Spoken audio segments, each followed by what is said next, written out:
ಮೊನ್ನೆ ಅಷ್ಟೇ ಡಿ.ಕೆ. ಶಿವಕುಮಾರ್ ಅವರು ಈ ಮಾತೃಭೂಮಿಗೆ ನಮಸ್ಕಾರ ಅಂತ ಹೇಳಿ RSS ಪ್ರಾರ್ಥನೆ ಗೀತೆಯ ಆರಂಭದ ಒಂದೆರಡು ಸಾಲುಗಳನ್ನು ಹೇಳಿದ ತಕ್ಷಣ ಕಾಂಗ್ರೆಸ್ ಹುರಿದು ಬೂದಿಯಾಗಿದೆ ಅಂತಾನೆ ಹೇಳ್ಬೋದು. ಕೆಲವರು ಬಾಯಿಗೆ ಬಂದಂಗೆ ಮಾತನಾಡಿದ್ರು. ಯಾಕೆ ಹಿಂಗೆಲ್ಲ ಮಾತಾಡಬೇಕಿತ್ತು ಗೊತ್ತಾಗಲ್ವಾ ಅಂತ ಹೇಳಿದ್ರು.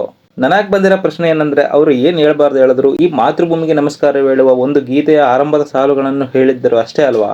ಅದು ತಪ್ಪಾಗೋಯ್ತಾ?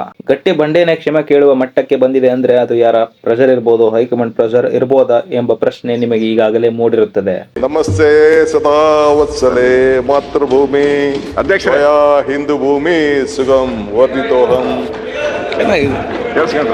ಸದನದಲ್ಲಿ RSS ಗೀತೆ ಆಡಿ ಕಾಂಗ್ರೆಸ್ ಕೆಂಗಣ್ಣಿಗೆ ಗುರಿಯಾಗಿದ್ದ DCM KPCC ಅಧ್ಯಕ್ಷ ಡಿ.ಕೆ. ಶಿವಕುಮಾರ್ ಕೊನೆಗೂ ತಮ್ಮ ಹೇಳಿಕೆಗೆ ಕ್ಷಮೆ ಹೇಳಿದ್ದಾರೆ.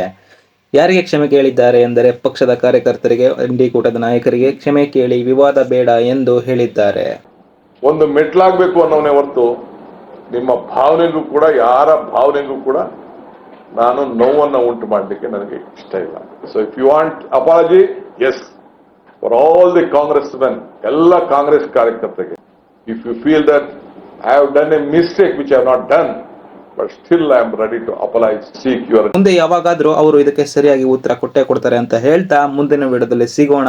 ನಿಮಗೆ ಏನ್ ಅನಿಸಿಕೆ ಅನ್ನಿಸ್ತು ಕಮೆಂಟ್ ಬಾಕ್ಸ್ ಅಲ್ಲಿ ಕಮೆಂಟ್ ಮಾಡಿ ತಿಳಿಸಿ. ಮತ್ತೆ ಸಿಗೋಣ ಮುಂದಿನ ವಿಡಿಯೋದಲ್ಲಿ.